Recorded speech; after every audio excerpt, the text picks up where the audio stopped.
Hi, I'm Craig Sawyer, founder of Veterans for Child Rescue, an organization chartered to expose and combat child trafficking here in the United States.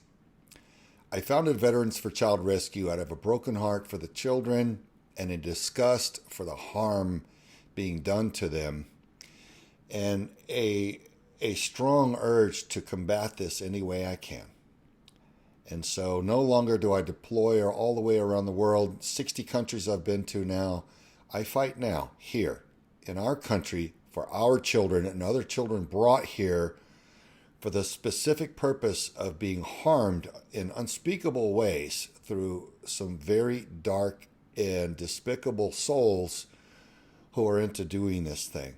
Folks, if you want to really make a difference in this tragedy, in this crisis, you have to understand why it exists, why it is so pervasive, why are so many involved in this, why all the cover-up, why all the top cover, why so many are unwilling to enforce the law and protect the children and convict those that are guilty. There's a lot of corruption, folks, surrounding this. It's ugly, it's vile, it's despicable, and I'm going to unpack it for you just a little bit. So what you have are different layers, if you will, imagine it as an onion, just for practical purposes. You're looking at an onion, you realize there are different layers to it. We're going to peel back the layers of this onion as I unpack this and describe to you what we're learning. I don't know it all, guys. I've been at this for 6 years. I learned about it 9 years ago and started trying to expose it, and nobody in big Hollywood would help me do it. So I had to found Vets for Child Rescue to make the documentary Contraland to expose this. So on the first layer, and these are not necessarily in order, but they are in order according to my perception of it as I sit here today.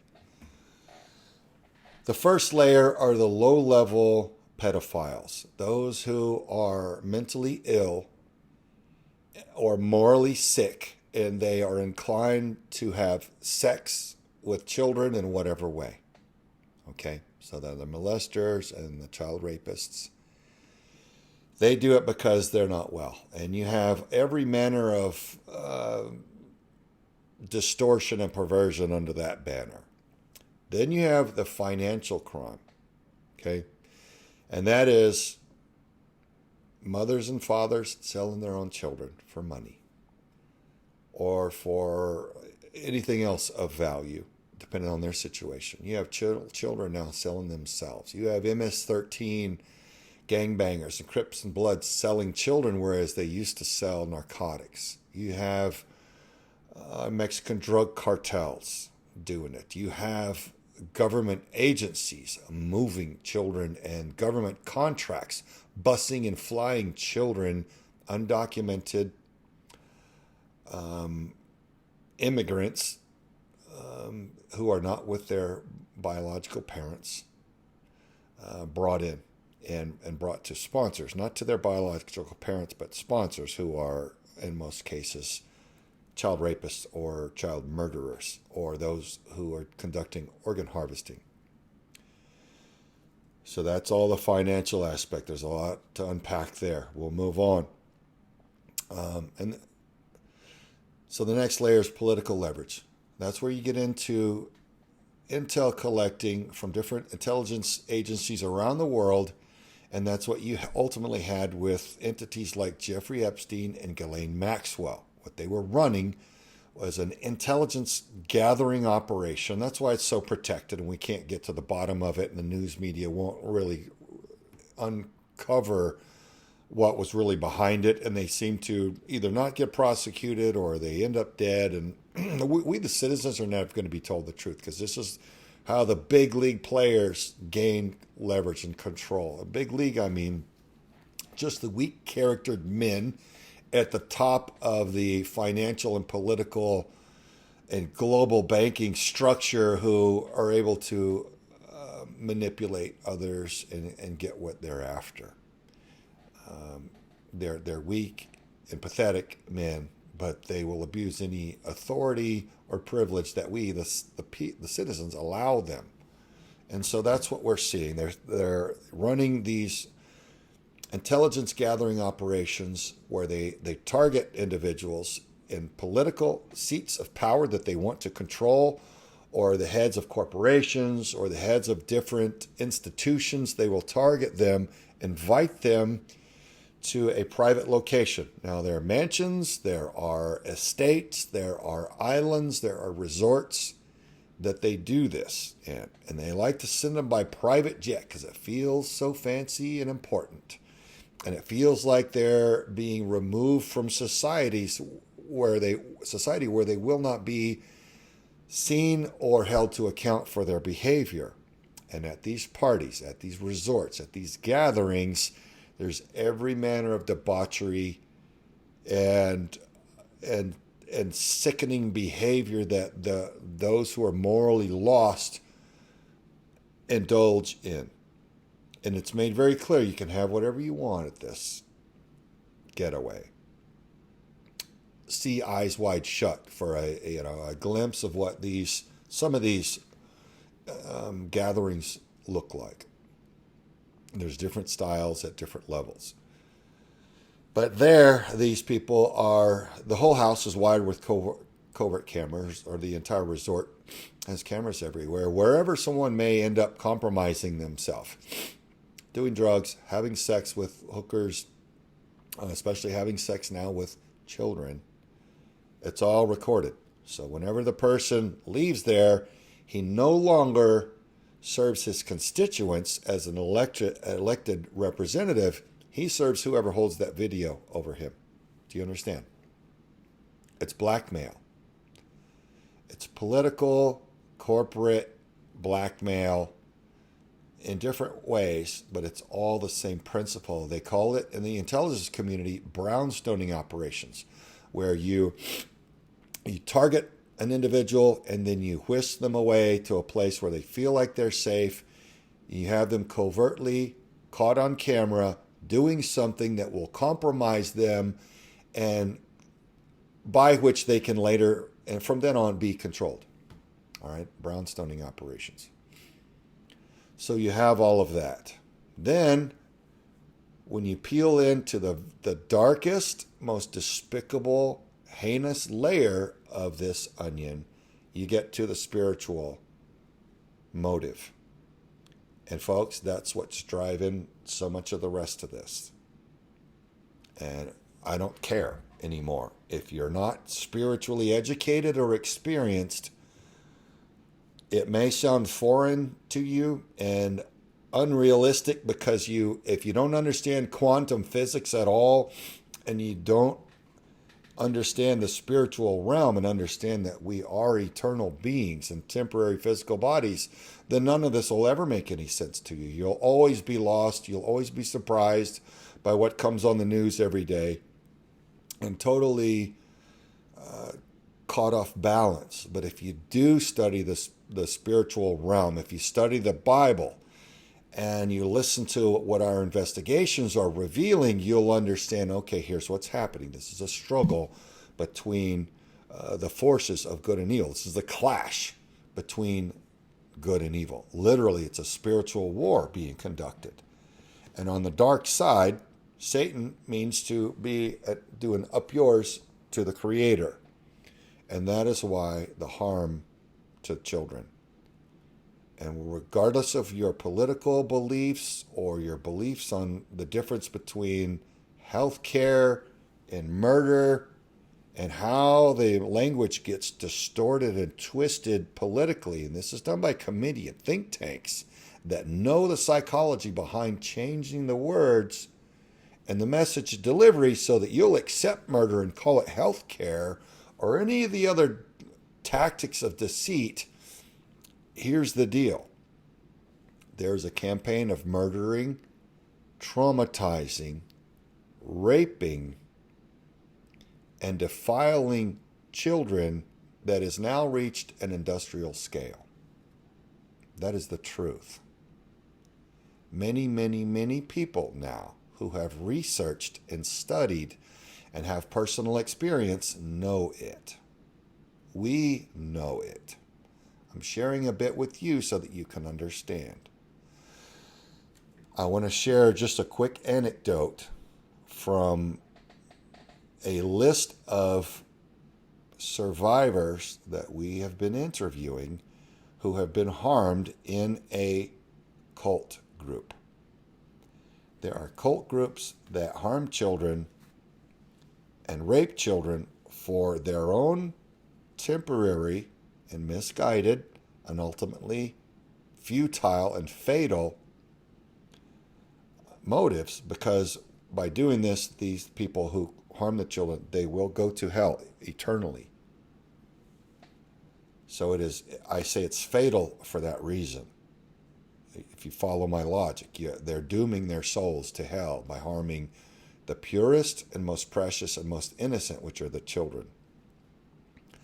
So this will reveal their true ultimate motive. There is a scenario in one of these ceremonies, and we've heard of it many times now. We know another group that's in a deliverance ministry, and they say that they've heard it almost hundreds of times. So this is a very prevalent scenario that's played out in these ritual abuse ceremonies that demonstrates what the evil one's true intent really is. And I'm sharing this because everybody needs to know, so that we can comprehend the nature of this conflict, so that we can know how to pray against it and how to combat it.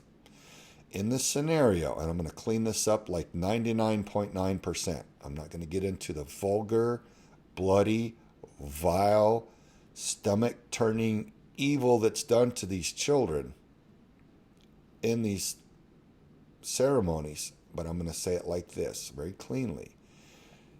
There's a child in a room, and she's on a table, and she is being defiled and greatly harmed, traumatized. She is made to call out for Jesus. The men who are harming her are telling her, forcing her to call out for Jesus. Now, it's interesting to note that they're not having the child call out for any other spiritual entity, any other God, any other name that's ever existed. It's Jesus. Okay? They're forcing the child to call out for Jesus, and eventually, of course, the child will, because they're torturing the child and making him and her, or her, call out for Jesus. The child does it, and then someone, one of them, dressed up in a costume like Jesus, pretending to be Jesus, comes into the room, and instead of rescuing that traumatized child, continues the abuse, defiles the child, harms the child, does horrible things to the child, and betrays the child and abandons the child. Okay, leaves. Then that child is taken through a veil into another room. And in that room is another man dressed up like Satan. And what they describe is what sounds to me like a picnic that's set out in front of him with different foods and things. And he uses language like this to that freshly traumatized child. Oh, I'm so sorry that wimpy Jesus did that to you and betrayed you and abandoned you. I would never do that. Satan would never harm you in that way. Jesus is wimpy. He has no power here. We've thrown him out. He has no power. Satan, am all powerful. You can have anything you want here with me. I've got your back. So in seeing what they intend for small children to believe, what they need is to drive those souls, those child souls, away from Jesus Christ and to Satan. There are no other entities mentioned in these ceremonies, in this particular one. it should reveal to us a very clear intention of the enemy. That's what they mean. Now, if you comprehend that that is what they're doing to children, then you can realize it's on the spiritual level, in the spiritual realm, it's the same intent. It's the same ultimate objective for adults. How are they playing that out against all of us globally when they can't get us in a ritual to abuse us individually? What are they doing to drive us away from Jesus Christ and down into this fear state, this divided, bitter, angry, low vibration, a lot of people would call it, state that Satan controls? Right? Their techniques for adults are going to be more subtle. They're going to be more cunning, going to be more sophisticated, but with the same ultimate objective, folks. That's the war that we are fighting. That's the war that's being fought in the spiritual realm. And what we're witnessing are symptoms of that conflict. Do you follow me? Geopolitically, all of the antics, all of the deceit, the change in language, the forcing of harmful legislation. It's all symptoms. These people who are destroying everything are being spiritually compelled to do so. Many of them on the higher level witting because they're members of groups where they're getting this demonic guidance to do this. And I would say a lot of them are just pawns. They're unwitting, but they are carrying the flag for the dark side by repeating the lies and telling the good people we should go along with all of these destructive, distorted, and harmful things that we know in our hearts and just from practical experience are wrong and destructive. Why are they forcing us to accept these vile and vulgar ideas? Why are they pushing it on the children? Why are they attacking the children? Why is there a drag queen story hour with hairy, sweaty, despicable men and G-strings and vulgar acts being perpetrated upon elementary school children?